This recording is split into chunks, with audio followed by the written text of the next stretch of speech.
guys, welcome back to the channel.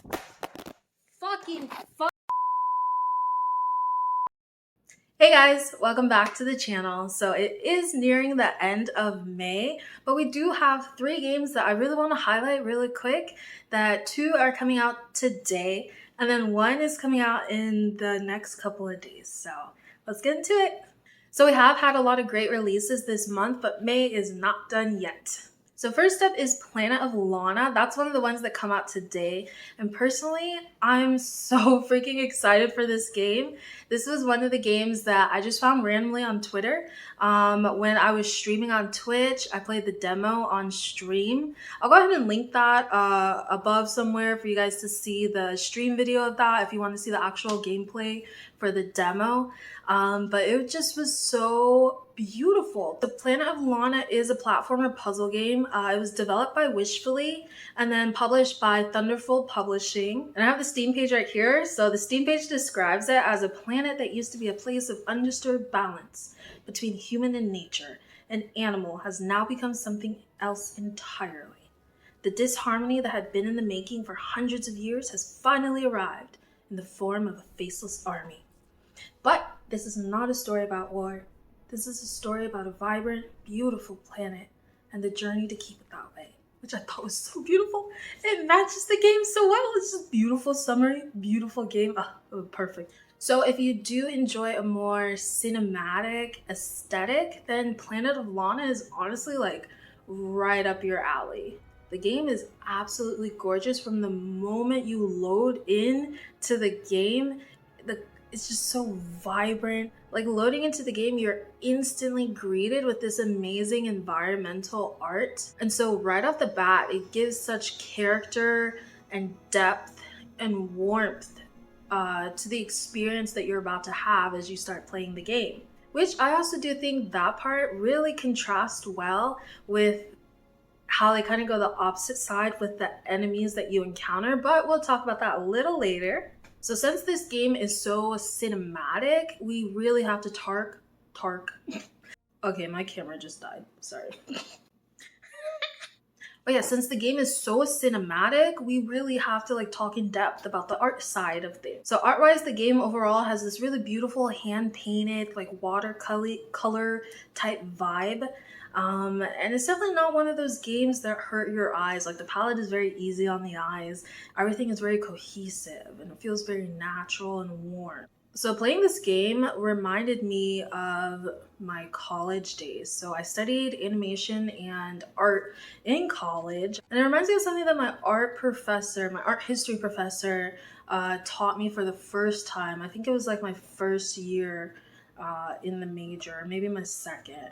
But when she told me this, it kind of shook me to my core and really changed how I look at minimalistic art styles. So there's a difference when you critique a piece of art as simple versus saying that there's a simplicity to it.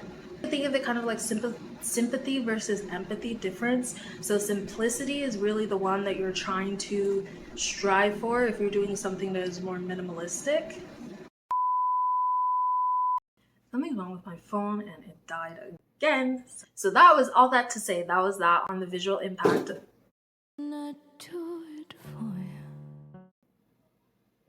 Yep. What is happening today? My Tom Nook took a tumble. I usually keep him on here. Like he just chills out here in the corner and he tumbled. Y'all, so many things have happened to try and get this video out. Like my tripod broke.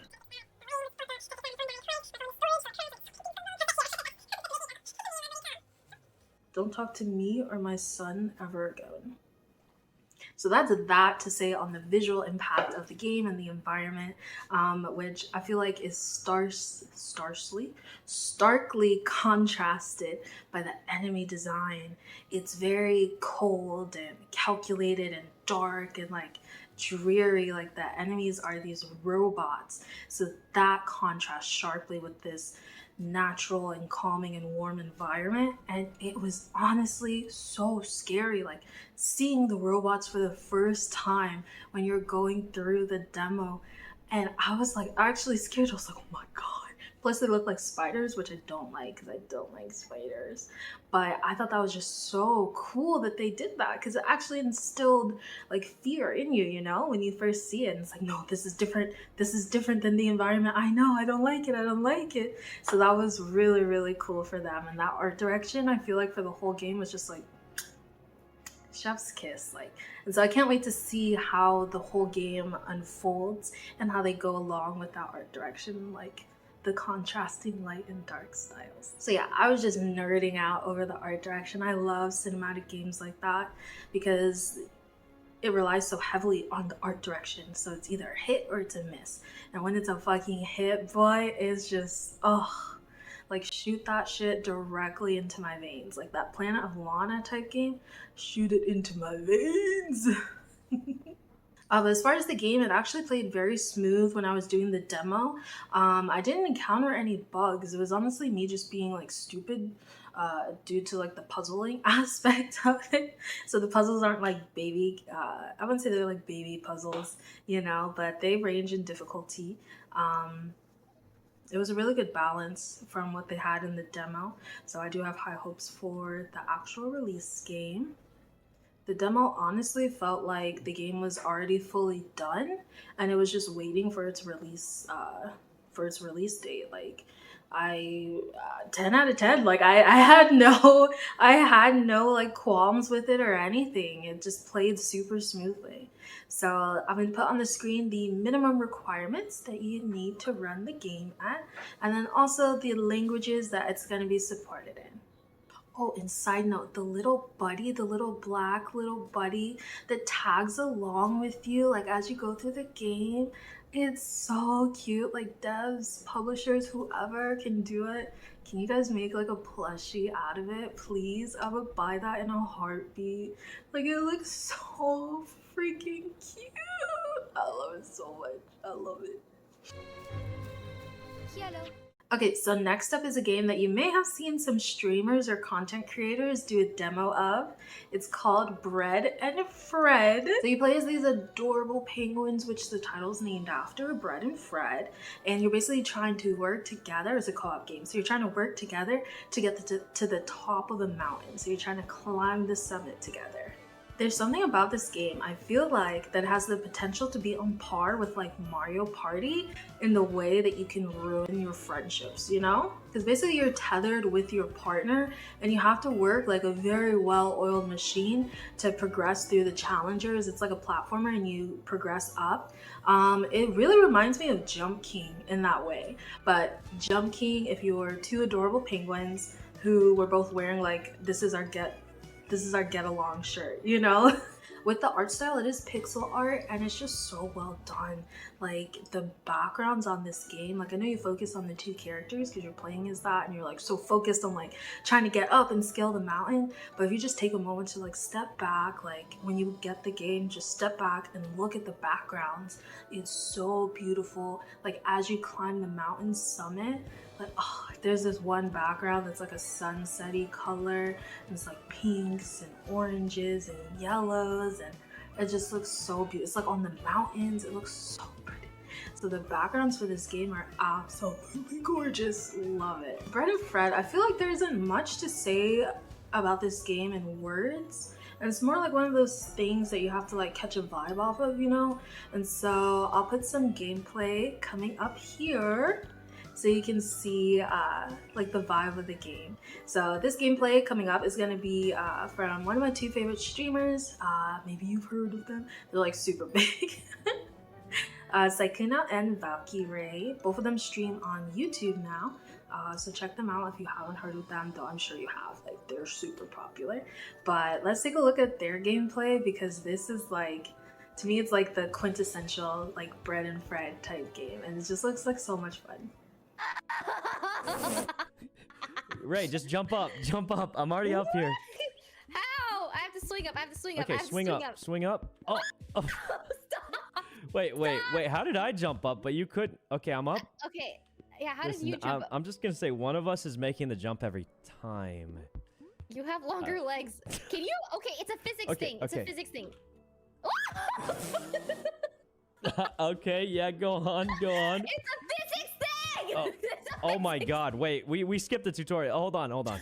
So you see what I mean when it's like Mario Party-esque? Like I feel like when I play this with my friends, it's gonna be like a roller coaster of us like screaming at each other and then laughing and screaming and laughing. Like it just looks like so much fun, honestly. I'll put the minimum specs that they recommend for you to have to get this game here, and then also the languages that are supported in it. So Bread and Fred, this is the other one besides Planet of Lana that releases today, May 23rd. So go ahead and check out the Steam page down below. There is a note though on the Steam page from the devs. Let me pull that up so I can read it for y'all. Okay, so the devs do say that peer-to-peer multiplayer mode will not quite be ready upon the game's release on May 23rd. We hope to have it ready in our June update.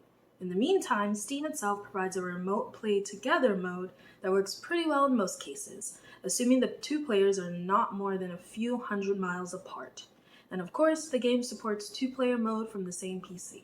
We hope to have P2P working soon. Thanks for understanding.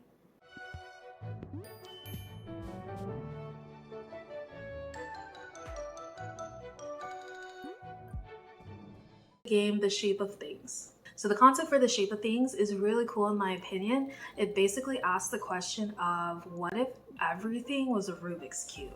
So The Shape of Things is a 3D puzzle game where you take a single object and you rotate, pan, scale the object to try and get the complete shape of it by fitting the pieces all together. So, I mean, it's essentially finding the shape of things, you know, that the name really fits for the title. So the low poly 3D art style really complements the gameplay as each object is not like super busy and super detailed looking. So it helps you really like focus in on the overall shape of the thing. Like they just chose the most perfect name for this game, but you get to really focus on the overall shape of the thing that you're trying to complete. So I feel like that was a really, really good move for them, because if they overcomplicated all these objects, then it's like, oh my gosh, you know, this detail could throw you off in completing the puzzle and like give you unnecessary hardships. So that was really, really clever for their art direction. So speaking of the art direction, I really appreciate a game that can kind of hold back on the art, like art flair, you know, and not be too flashy in order to kind of let the game mechanics shine and kind of the vibe. And so I believe, honestly, out of all the games I talked about today, I feel like The Shape of Things has the best UI design. Out of all these three games, people really don't understand how imperative it is to have a great UI. Okay, sorry about the lighting, y'all. It's been a minute. My phone literally crashed because of the storage again. But like I was saying, I will not let that stop me from finishing this video. So like I was saying, The Shape of Things, the UI of it is very, very well done. It's very minimal. It lets you focus on the task at hand. And people don't realize UI like that for any game can make or break your gameplay experience, and I think they did a fantastic job with that.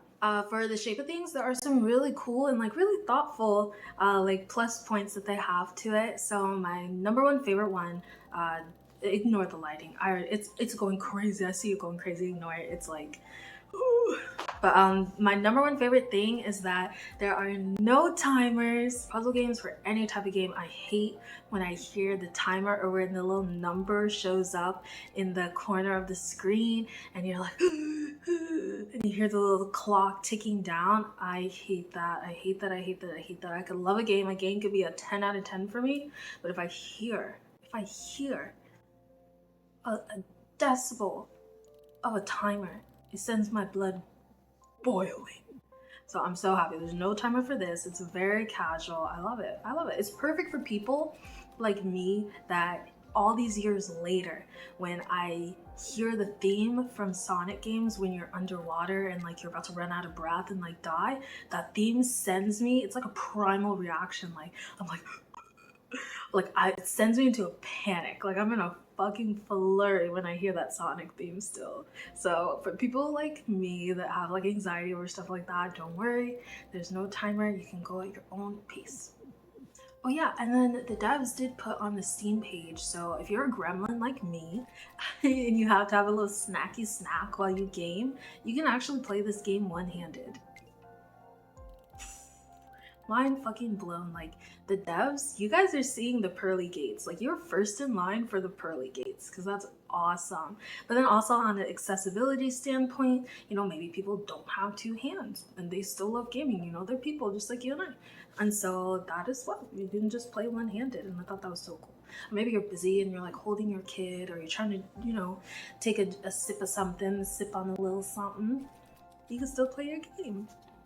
And then the shape of things really kind of emphasizes you creating your own vibe. So you can change the time of day, you can change the weather, and so you get to basically create the atmosphere in which you want to play the game in, which I thought was so creative, and it just gives such a chill, cool vibe to this game. I thought that was like it was something so small, but it's like the fact that they thought of that and put that in the game, it just really shows what kind of experience they want to create for us as players. So The Shape of Things is one of the ones that releases in a couple of days. It releases on May 6th.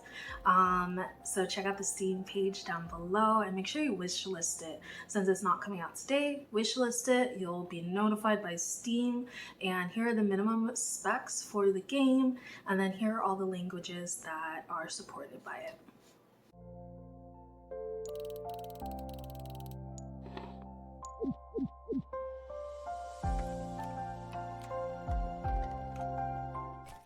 So yeah, those are the 3 games that are coming just right at the end of May. I feel like that was such a fitting end for this month, because those are some of like the coolest games I think that have come out this month.